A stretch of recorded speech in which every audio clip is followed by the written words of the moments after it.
우리 복음서에는 사복음서 있습니다. 그걸 공간복음이라고 하죠. 공간복음이라는 것은 각자의 위치에서 예수님이 공간복음의 사복음서의 주제는 전체가 다 뭐냐? 예수가 누구이신가요? 예수는 하나님의 아들이시고 그리스도이시다. 이 베드로의 고백이 전체의 성경의 주제예요. 그런 사복음서에 전부 다 똑같아요, 주제는. 근데 예수가 그리스도임을 각자 다른 방편으로 본 것이요. 똑같은 관점에서 봤는데 전부 다 상황이 틀리다는 얘기예요. 근데 똑같은 관점이 예수가 누구신가, 하나님의 아들이시고 과연 그리스도이시구나 하는 것을 전체의 주제예요. 근데 왜 하나만 쓰면 됐지 네 복음서를 만들었느냐? 그 마태는 유대인을 중점으로 썼어요. 근데 유대인은 왜 그때 썼느냐? 유대인 중에 예수님이 오셨고 예수교를 믿는데 유대인을 봤을 땐 예수교는 이단입니다. 그 당시에요. 그러나 유대인은 다행히 구약을 가지고 있던 사람들이, 다시 말하면 하나님의 말씀을 가지고 있던 사람들이, 그러니까 하나님의 말씀을 가지고 있던 그들에게 마태가 예수가 누구인가를 증거하려니까 구약에 있는 말씀을 끄집어내서 너희들이 이 말씀 알고 있지 않느냐, 그것이 바로 예수다, 이렇게 설명한 게 마태복음이에요. 그래서 마태복음은 구약의 70% 이상을 인용해요, 인용. 그래서 마태복음 원칙적으로 구약을 여러분을 모르면 마태복음 이해 못합니다. 문자로만 보죠. 그래서 구약의 70%를 인용하기 때문에 구약을 전체 해석하고 나야 신약이 해석하는 게 맞는 거예요. 신약을 먼저 보는 거 아니에요. 구약 안에 신약이 다 들어있어요. 그래서 유대인들에게 예수는 누구인가를 증거합니다. 다시 말하면 지금은 유대인이, 지금도 마찬가지지만 지금은 유대인이라기보다 유대인은 하나님의 말씀을 가진 자예요. 맡은 자.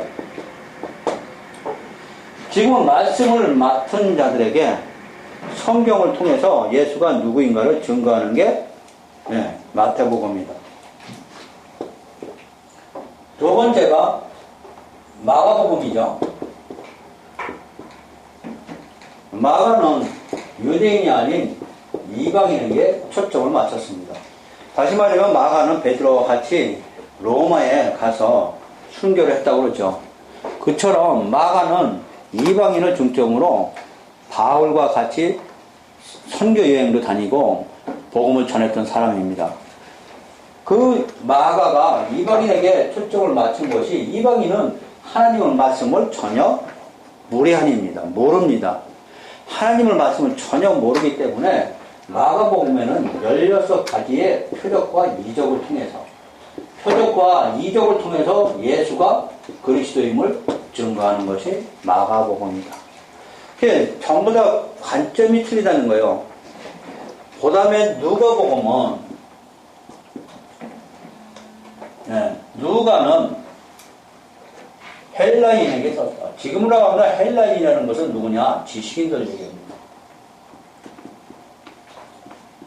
이 지식인들은 이성이 남보다 발달해가지고 뭐가 있느냐면은, 이성이 발달했다는 것은 이성적으로 이해가 가지 않으면 안 믿습니다. 이성적으로 이해가 가야 합니다. 감성적이 먼저 안 갑니다. 특히 남자분들이. 여자분들은 이성을 알기 전에 감성적으로 그냥 믿는데, 남자분들이 왜 교회에 안 나오는 거예요? 이성적인 걸 못 믿어서 그래요. 이성적으로 하나님이 누구신가를 알지 못했기 때문에. 그래서 제일 남자를 교회로 들어오게 하고 전도를 하는 방법은 성경을 가르치는 방법밖에 없어요. 그들은 성경에 대해서 증거를 들어서 그것이 이렇게 수천 년 전에 예수님이, 하나님이 말씀하신, 약속하신 그분이 이렇게 이루어진 사실에 대해서 증거할 수밖에 없어요. 그래서 누가복음은 우리가 보고 만져본 바, 우리가 보고 본 사실에 대해서 증거하느냐서 사실 증거에 갑니다. 그것이 지식인들, 헬라인들에게 써있어요. 우리가 전부 다 이 종류 안에 다 들어가 있죠. 지금 어떤 분은 마가처럼 하나님 말씀을 하나도 모르고 맨날 뭐만 찾으잖아요. 표적 이적이요. 표적 이적을 찾으러 다니는 얘기는 내가 뭐야? 하나님의 말씀을 안 가졌다는 얘기예요. 무슨 얘기인지 아세요? 그래서 그들은 마가복음 쪽으로 가야 돼요. 전혀 모르는 사람들, 그런 사람들한테는 마가복음을 또 가르쳐야 돼요. 왜? 표적 이적을 통해서 예수를 증거하게 되니까요. 그 다음에 요한복음이 마지막이죠. 이 요한복음은 이 세 복음서에서 마태, 마가, 누가 거기서 예수가 그리스도임을 증거하지만 이 요한은 이 사복음, 삼복음서의 총체적인 영적 의미를 담고 있어요. 그 영적 의미를 담고서 7가지 사건을 통해서 예수가 누구신가를 증거하죠. 그래서 가나안의 혼인잔치, 우물가의 여인, 뭐 그런 것을 통해서 7가지 표적을 통해서 예수가 누구인 것을 영적 의미를 담고 있어요. 그래서 이 사복음서가 예수가 누구인가를 우리가 성도들한테 가르치고 전도하기에 하나도 부족함이 없이 사람마다 어느 순간에마다 예수를 증거할 수 있게끔 만들어 놓은 게 사복음서예요. 그러면 왜 마태가 먼저 와 있느냐? 사실 사복음서는 마가복음이 먼저 와 있는 겁니다. 마가복음이 먼저 와 있어요. 연대적으로는. 그러나 성경은 연대적으로 써져 있지 않아요. 연대적으로 써있지 않고 성경은 내용적으로 써져 있어요. 내용 순서대로. 계시적으로 써 있어요. 그렇기 때문에 마가가 먼저 써졌지만 마태복음이 먼저 나왔다는 것은 구약과 연결고리를 잡기 때문에요. 구약을 통해서 예수가 누구인가를 증거하기 시작합니다. 그래서 구약의 연장선이 마태복음이에요. 마가복음이 앞에 왔으면, 연대적으로 앞에 왔으면 그냥 표적 이적이 나오지 구약을 얘기를 안 하거든요. 무슨 얘기인지 아셨죠? 그래서 마태복음이 제일 앞에 나온 거예요. 그래서 구약과 연결고리가 되는 거죠. 자, 그래서 마태복음 이제 1장 봅니다. 제가 개론 간단히 설명했습니다. 마태복음 1장 보면은 1절 아브라함과 다윗의 자손 예수 그리스도의 계보라 그랬습니다.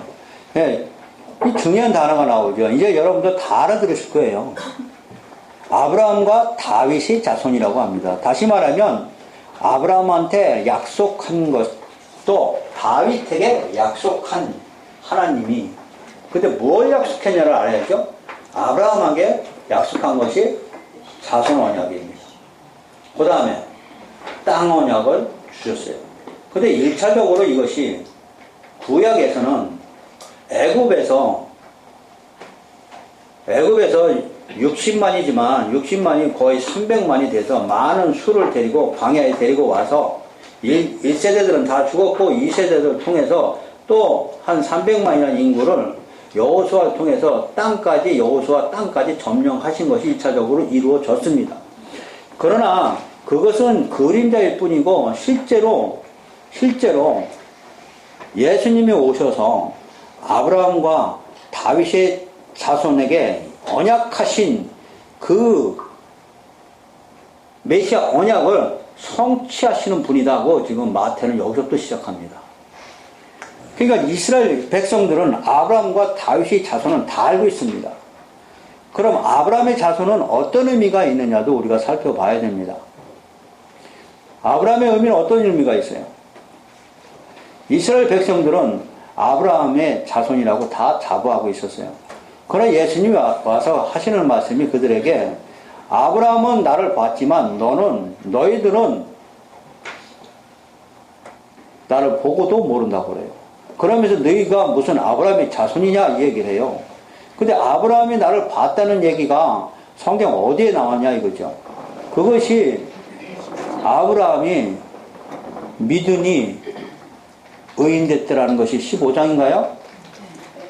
아브라함이 뭐 때문에 의인됐어요? 믿음으로. 그쵸? 하나님이 너는 의인이라고 칭해줬죠? 그러니까 믿음이 의인됐다는 얘기가 거기가 바로 믿음으로 구원받은 사람입니다. 아브라함은 절대 행위로 구원받은 사람이 아니에요. 그래서 아브라함은 이미 예수 그리스도를 믿었다는 얘기입니다. 그래서 아브라함은 나를 봤다는 거예요. 그가 뭘 믿었냐 이거예요. 네, 하나님이 이미 말씀을 따라가라고 그랬어요. 이 말씀을 따라가니까 말씀을 쫓아 아브라함이 따라갔죠. 그랬더니 바로 하신 말씀이 너는 의인인 칭호를 받는다고 그랬어요. 이 말씀이 육신이 된 예수님 얘기하는 거예요.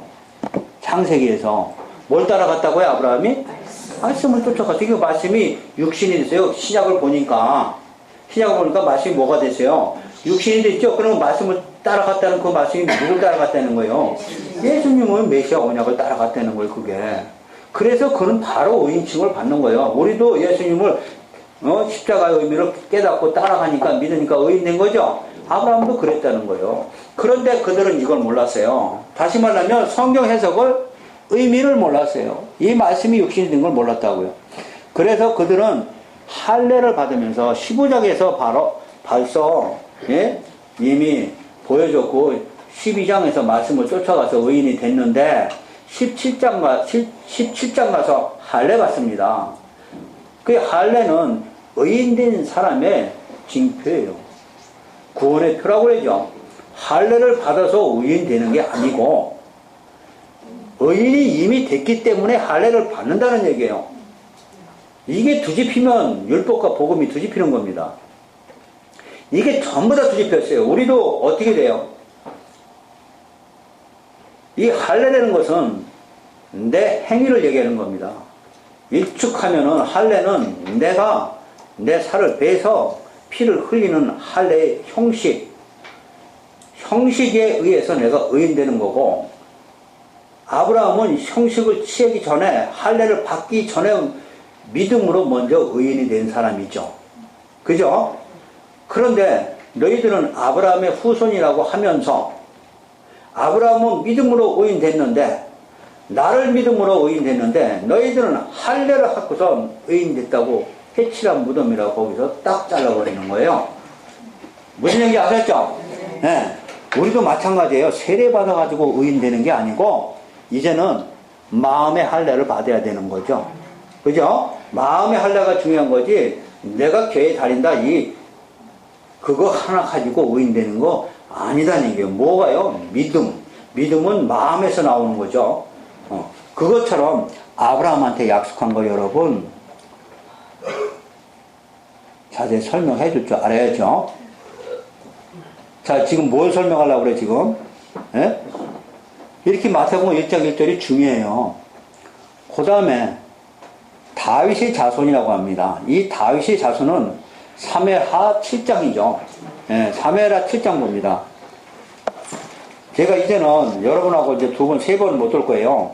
그래서 상당히 자세하게 하려고 그래요. 처음에는 여러분들 이런 얘기 해봤자 뭐가 뭔지 모르고 계속 뒤지고 했는데 이미 창세기를 다 통과됐고 한번 통과했기 때문에 제 얘기 지금은 다 알아듣죠? 네, 못 알아듣시는 새로 오신 분들은 이제 공부 열심히 하고 안 들어와도 자꾸 들으세요. 그러다 보면은 이제 귀가 열려서 알게 되니까. 네, 우리 사무엘하 7장이죠. 그래서 이걸 모르면 안 돼요. 아브라함과 다윗의 자손을 모르면 안 됩니다. 사무엘하 7장 봅니다. 7장에 보면은 14절입니다. 12절 봅니다. 12절. 내 수완이 차서 다윗이 이제 수명이 다 돼서 죽으면 내 조상들과 함께 누울 때 내가 내 몸에서 내 씨 그럽니다. 내 몸에서 날 씨를 내 뒤에 세워 그의 나라를 경고하게 하리라 하는 메시아 언약입니다. 그래서 다윗의 자손이라고 지금 마태복음 1장을 설명하고 있어요. 이 말씀은 이미 이스라엘 백성들은 다 알고 있었죠. 알고 있으니까 그들은 이 다윗의 씨를 기다리고 있었어요. 다윗 하면 그들은 아주 영웅입니다. 근데 이 다윗의 씨로 분명히 그의 나라를 경고케 한다고 하니까 다윗 왕 때 천하 통일했죠.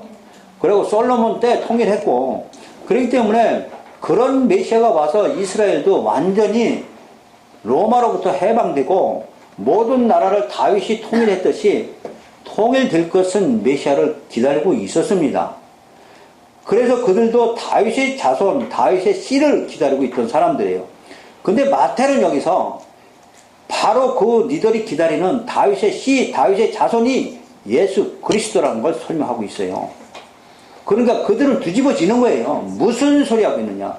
우리가 기다리고 있는 메시아는 그런 메시아가 아니고 다윗처럼 쌈자라고 용맹한 사람이 와서 한 번에 로마를 뒤집어 엎고 그래가지고 우리나라를 견고해서 그런 메시아를 기다리고 있는데 아무 힘도 없는 그 예수가 십자가에서 죽은 그 모습을 본 우리가 그가 하나님의 아들이라고 하니 말도 안 되는 소리라고 지금. 그러나 마태는 너희들이 기다리고 있는 다윗의 자손 씨가 바로 누구다? 예수라고 시작합니다. 그래서 이걸 잊어버리면 안 돼요. 왜 이 말씀이 나왔는지. 그런데 그 13절이 그는 내 이름을 위하여 집을 건축할 것이고 나는 그의 나라 왕위를 영원히 경고케 하리라고 했습니다. 맞습니다. 내 이름을 위하여 아까 시편에서도 하나님의 이름이 나왔습니다. 내 이름을 위하여 집을 건축한다는 얘기는 이 집은 하나님의 집, 교회 얘기합니다. 그래서 다윗이 성전을 지으려고 하니까 다윗이 못 짓게 합니다. 다윗이 못 짓고 다윗의 아들이 누가 져요? 솔로몬이 누구예요? 다윗의 아들입니다. 그래서 다윗의 아들이 솔로몬이 성전을 짓는 거예요.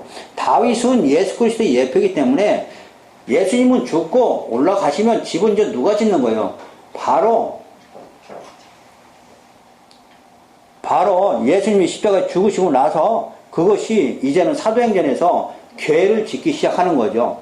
그것이 지금 여기서는 다윗의 씨를 통해서 짓는다는 거예요. 그래서 다윗의 구약에서는 다윗의 아들도 솔로몬이고 다윗의 아들도 누구예요? 예수예요.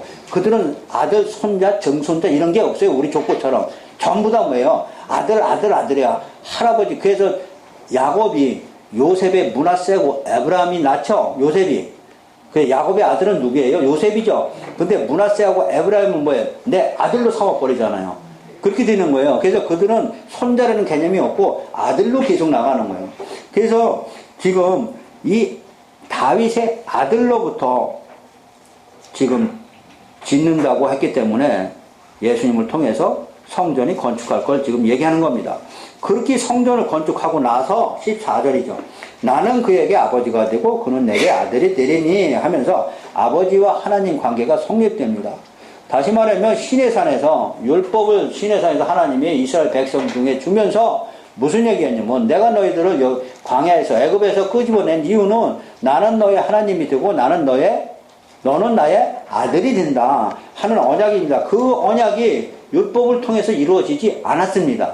그래서 구약에서는 망했고 이제는 사무엘 하 누굴 통해서 다윗의 아들로 오실 예수님을 통해서 우리는 하나님과의 관계가 성립이 됩니다. 그래서 하나님과의 관계가 성립이 되는데 그때야 하나님이 나의 하나님이 되고 나는 하나님의 자녀됩니다. 누굴 통해서? 예수를 통해서. 그래서 십자가를 통해서 하나님을 만날 수 있고 하나님과 우리가 화목하게 됩니다. 예, 지성소 들어가는 것도 마찬가지예요. 지성소도 예수님을 빼고는 들어갈 수 없습니다. 예수님의 의미를 깨달아야만이 우리는 하나님을 만날 수 있기 때문에 그래요. 그것처럼 지금 14절 보면 나는 그에게 아버지가 되고 그는 내게 아들이 되리니 그가 만일 죄를 범하면 내가 사람의 매와 인생의 채찍으로 징계하겠다고 합니다. 이거는 은혜입니다. 우리가 잘못하면 하나님은 이제는 절대 버리지 않겠다는 얘기예요. 이미 버리지 않고 매를 가리지만은 절대로 내가 널 놓지 않겠다 하면서 지금 십자가를 통해서 징계를 합니다. 그러나 징계가 우리는 하나님의 아들이기 때문에 징계받는 걸 우리 선지서도 설명하죠. 그러나 사울은 하나님 앞에 잘못함으로 버림을 받았습니다. 그러나 이제는 다윗 십자가를 통해서 예수님 안에서는 이제는 버림이 없다는 얘기죠. 그러면서 이제는 빼앗지 않습니다. 16절 내 집과 내 나라가 내 앞에서 영원히 보존되고 영원입니다. 이거는 메시아 왕국을 얘기하는 거죠. 예수님을 통해서 영원히 보존되고 내 왕위가 영원히 견고하리라 하셨더라. 자, 이 말씀을 문자적으로 보면 다윗의 왕조는 사실 시드기야 왕 때 결국 바벨론한테 멸망했습니다. 멸망하고 다윗 왕조는 끝납니다. 끝나요. 근데 하나님 말씀이 이게 뭐야? 영원히 다윗 왕위를 경고케 한다더니 전부 망했잖아. 그러니까 하나님이 아니네 이렇게 되면 안 되는 거죠. 여기 왕위는 다윗의 아들로 오실 예수님을 얘기하는 겁니다. 그래서 마태복음 1장은 다윗의 자손 예수 그리스도의 계보라고 서두에 말씀하시고 아브라함과 다윗의 자손이 어떻게 해서 예수님이 탄생되느냐를 설명하기 시작합니다. 족보로부터요. 자, 이제 마태복음 1장 봅니다. 자, 1장 1절이 이렇게 깁니다. 아브라함과 다윗의 자손 예수 그리스도의 계보라. 그냥 읽고 넘어갈 사항이 아니죠. 예, 이건 구약 전체를 열어야 되는 거예요. 자, 이제 봅니다. 아브라함이 이삭을 낳고 이삭은 야곱을 낳고 야곱은 유다와 그의 형제들을 낳고 합니다. 다시 말하면 아브라함과 약속이 아브라함이 이삭이 낳습니다. 이 하나하나 설명하기도 상당히 어렵습니다. 이 창세기 1장만 설명하는데도 거의 하루 이상이 다 가요. 아니, 마태복음 1장요. 네, 아브라함한테 약속했죠. 약속하고 이삭한테 뭐 줬어요? 모리아산에 갖다 바치라고 해서 모리아산에 가서 이삭이 나무 위에서 하나님 앞에 온전히 번제 드리라고 해서 번제 드리는 모습이 나옵니다. 이 번제는 예수님이 결국 십자가에서 죽으시는 모습을 보여준 거죠. 그것이 이삭이 하는 일이고, 그 다음에 야곱을 통해서 야곱도 마찬가지로 야복강 건너오고 이제는 베델에서 하나님의 교회를 탄생시킵니다. 그러고 나서 유다와 그의 형제들을 낳습니다. 여기 유다가 나오는데 구약에서는 사실은 장자는 르벤입니다. 르벤이죠. 근데 역전 드라마가 이러는 것이 이제는 창세기 49장이죠. 49장 이제 베냐민이 잡혀갔을 때 그때부터 이제 달라지기 시작합니다. 다시 말하면 38장에서 다말 메누리하고 이 시아버지 유다가 하나님의 메시아 언약을 잊어버리고 가나안 사람 수아라는 여자하고 결혼했지만 다말이 그것을 깨우쳐 줍니다. 그때부터 정신 바짝 차리고 이제는 유다가 앞장서기 시작합니다. 그래서 출애굽부터는 이제 유다가 성막을 제일 앞장서서 나갑니다. 다시 말하면 그리스도는 유다 자손에서 오십니다. 그래서 예수 그리스도가 유다에서 오실 걸 이미 창세기에서 예언한 대로 르벤과 시몬과 레위가 빠지고 넷째 유다가 올라옵니다. 그의 형제들을 낳고 유다는 다말에게서 다말 얘기가 나옵니다. 예, 다말 창세기 38장 열어줘야 되는 거죠. 그리고 베레스와 세라를 낳고 베레스는 헤스론을 낳고 헤스론은 람을 낳고 람은 아미나답을 낳고 아미나답은 나손을 낳고 나손은 살몬을 낳았다 그랬습니다. 이 살몬은 아마 10정탐꾼 중에 그 두 정탐꾼 나오죠. 예, 두 정탐꾼 중에 한 사람으로 알고 있습니다. 그래서 이 살몬도 여러분들이 잘 봐야 됩니다. 사실 살몬이 살 수 있는 것은 누구의 도움으로 살았을까요? 라합이죠. 라합이 그를 소쿠리로 덮어주지 않았으면 그들은 아마 죽었을 겁니다. 그러니까 이 살몬은 정말로 은혜를 아는 자였겠죠. 그래서 결국 은혜를 알기 때문에 기생 라합이지만 그와 같이 결혼해서 살아서 예수님의 계보가 이어지는 겁니다. 자, 그래서 이 살몬은 라합에게서 드디어 이제 보아스를 합니다. 이 보아스는 룻기에 나오죠. 예, 룻기에서 여러분 잘 아실 겁니다. 이 보아스가 룻이 이방 여자입니다.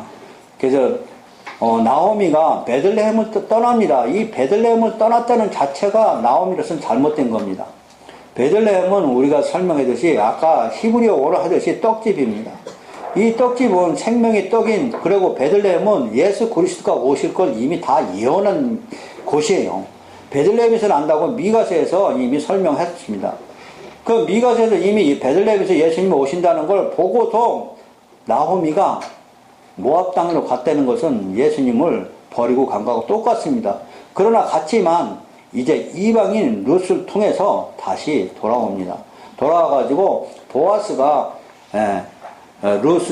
룻을 이제는 기업 물을 자로 택함으로써 거기서 이제는 오벳을 낳고 오벳은 이세를 납니다.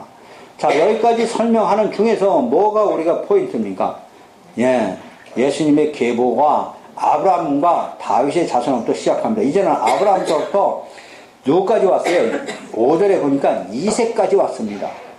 2세를 낳고 2세는 다윗 왕을 낳으니라. 이것이 룻기입니다. 다윗은 우리아의 아내에게 솔로몬을 낳습니다.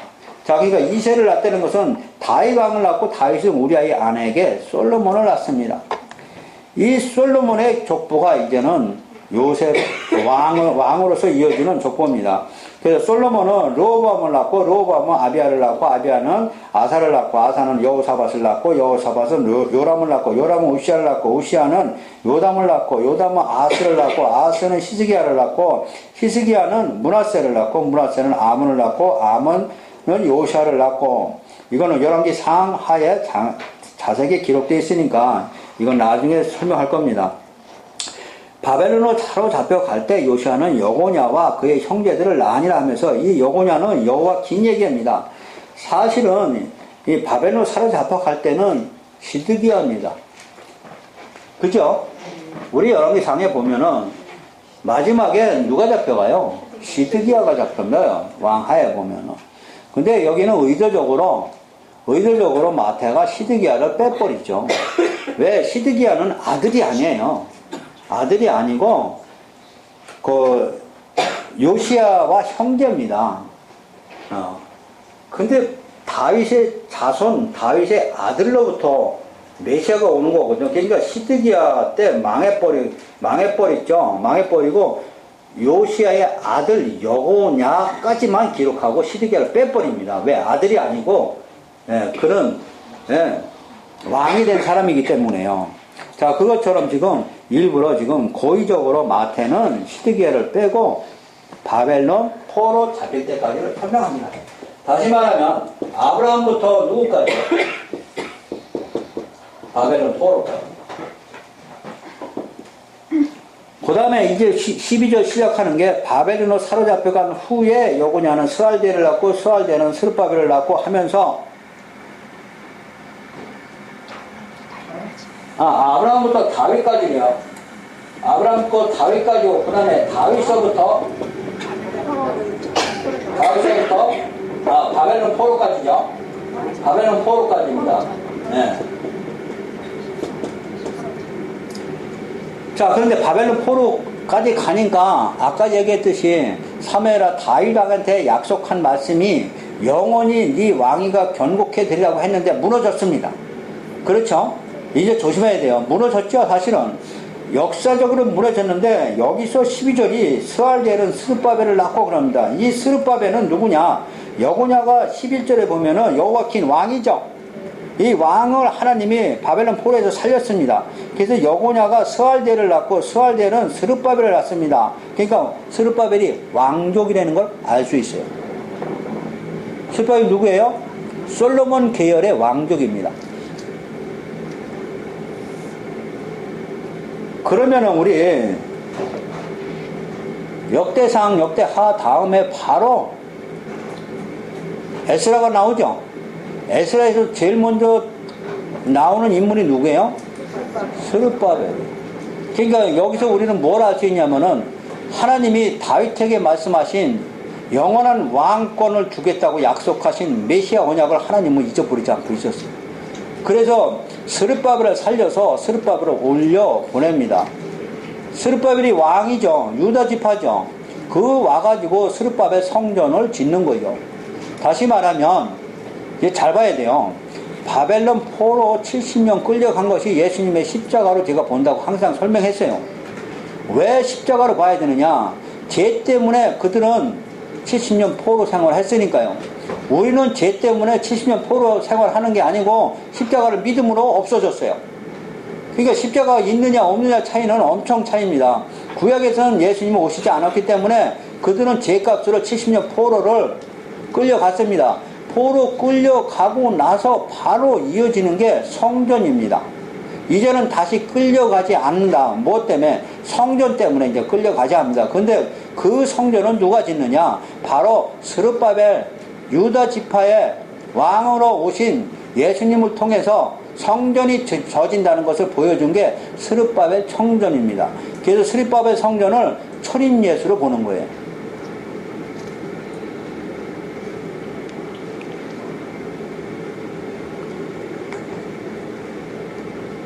성전이 두 개가 져지죠. 하나는 솔로몬이 먼저 져지고 그 다음에 스룹바벨이 지어집니다.